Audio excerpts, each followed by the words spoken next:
Muy buenas, mi nombre es Enrique Alonso y en este vídeo te voy a enseñar cómo resolver el problema 3194 de LeetCode, Minimum Average of Smallest and Largest Elements. En este ejercicio nos dicen que vamos a empezar con una lista vacía y una lista que contiene n números y vamos a tener que repetir las siguientes dos instrucciones n entre dos veces. Lo que nos dicen es que vamos a tener que coger de la lista que tienen los n números, coger el elemento más pequeño y el más grande y eliminarlos de la lista. Y una vez tengamos esos dos elementos, los sumamos y los dividimos entre 2 para que nos dé la media y lo añadimos a la lista que al inicio ha empezado vacía, donde vamos a ir metiendo todas las medias. Pues una vez hecho todos los pasos, lo que haríamos sería devolver el mínimo que nos queda en la lista con las medias. Es decir, si miramos el ejemplo 1, tendríamos la lista de números como entrada y como salida tendríamos que devolver el 5,5, que como se explica en esta tabla aquí, pues será el valor mínimo una vez se ha completado todos los pasos.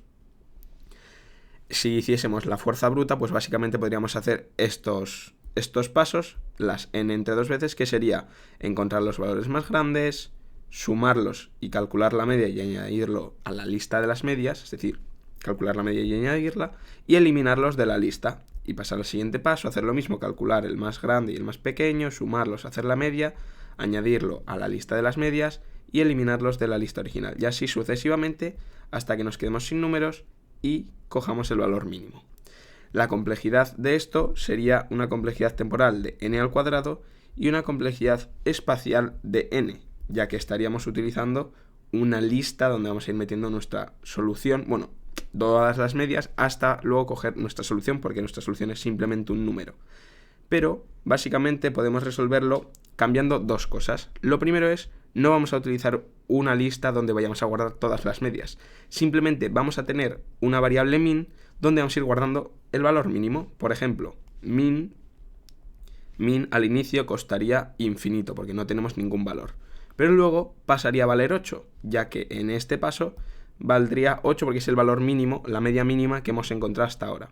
Luego volvería a ser 8 porque nos hemos encontrado que la media que hemos calculado es 8 también, pero en el siguiente paso, en el 3, al calcular la media, hemos visto que 6 ha sido el valor más bajo, así que nos quedaríamos con el 6. Y cuando pasásemos al siguiente paso veríamos que la media sería 5,5, así que el valor actual sería 5,5. Y simplemente tendríamos que devolver este último valor. Y la otra parte donde podemos optimizar sería en esta de aquí, donde vamos a reducir de una complejidad temporal de n al cuadrado a una complejidad de n log n, o, bueno, si cumplís algunas restricciones también se podría bajar a una temporalidad de n, teniendo en cuenta que los números van entre 1 y 50. Pero lo voy a explicar teniendo en cuenta que vamos a utilizar un algoritmo de ordenamiento que utiliza una complejidad de n log n. El primer paso sería ordenar la lista que nos pasan y, como ya he dicho, voy a utilizar el .sort de Python con una complejidad de n log n. Solo que si siempre se cumpliese esta condición, es decir, si los números que nos pasan siempre estuviesen entre el 1 y el 50, podríamos utilizar el counting sort para hacerle una complejidad de n. Pero bueno, vamos a suponer que los valores pueden ser más grandes y vamos a utilizar el .sort. Una vez ya hemos ordenado la lista, es muy sencillo los siguientes pasos. Como nosotros tenemos que detectar, lo primero de todo, el mayor, el elemento más grande y el elemento más pequeño, simplemente podemos inicializar dos punteros left y otro puntero right que apunten a las esquinas de la lista. Al inicio va a apuntar al elemento más pequeño de la lista y al más grande. Y con estos dos valores ya podemos calcular la media. Simplemente podríamos sumarlos 16 y dividirlos entre 2 para tener la media.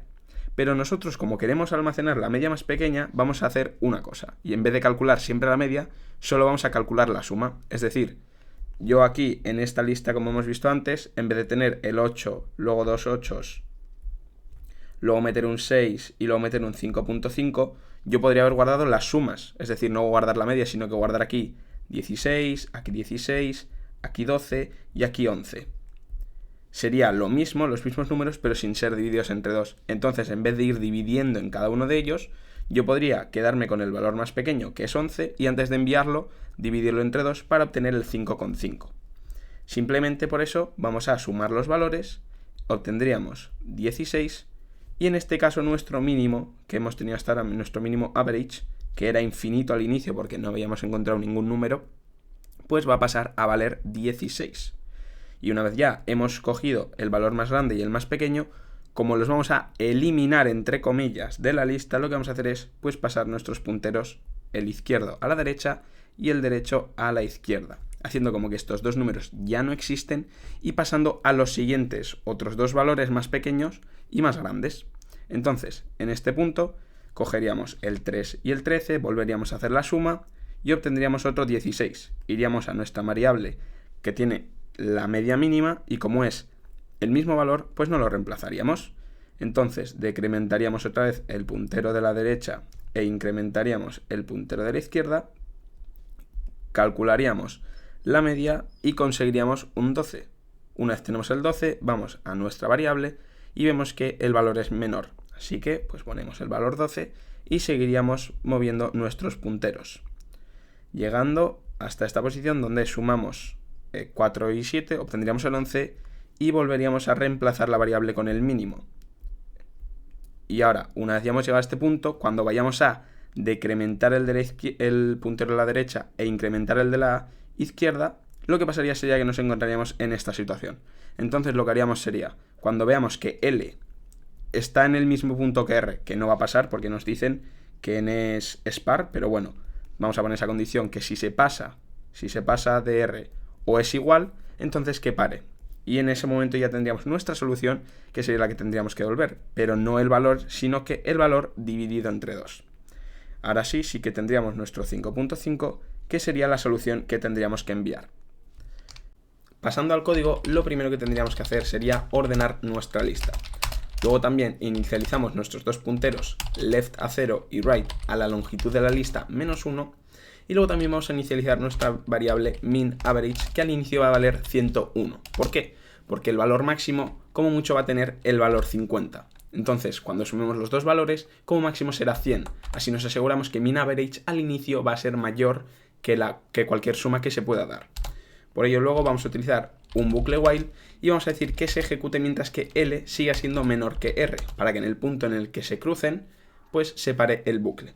Y lo primero que vamos a calcular es si min_average sigue siendo el mínimo. ¿Cómo? Vamos a utilizar la función min y vamos a mirar que min_average sea más pequeño que la suma del valor en la posición L más la suma en la posición R. Luego simplemente tenemos que incrementar en 1 el puntero de la izquierda y decrementar en 1 el puntero de la derecha. Por último, tendríamos que devolver el valor que tenemos en nuestra variable min_average, pero antes de enviarla tendríamos que dividirlo entre 2 porque todavía no lo hemos hecho. Otra manera de programar este algoritmo sería la siguiente. Primero ordenaríamos la lista igualmente, inicializaríamos nuestra variable min_average a 101, pero luego utilizaríamos un for para recorrer n entre 2 veces la siguiente instrucción, calcular si el min_average sigue siendo el min_average y esta vez utilizando el índice i. Para el primer valor, el left, utilizar el i, y luego para el right sumarle 1 y volverlo negativo, ya que el primer índice es un 0, pero el último índice es un -1 si lo queremos recorrer desde la derecha a la izquierda. Por ello, de esta manera podríamos coger el máximo y el mínimo en cada iteración e ir mirando la media mínima. De esta manera ya ejecutaríamos y veríamos cómo el algoritmo es correcto y eficiente. Espero que te haya servido mucho el vídeo y suscríbete para seguir aprendiendo conmigo. Nos vemos en la próxima.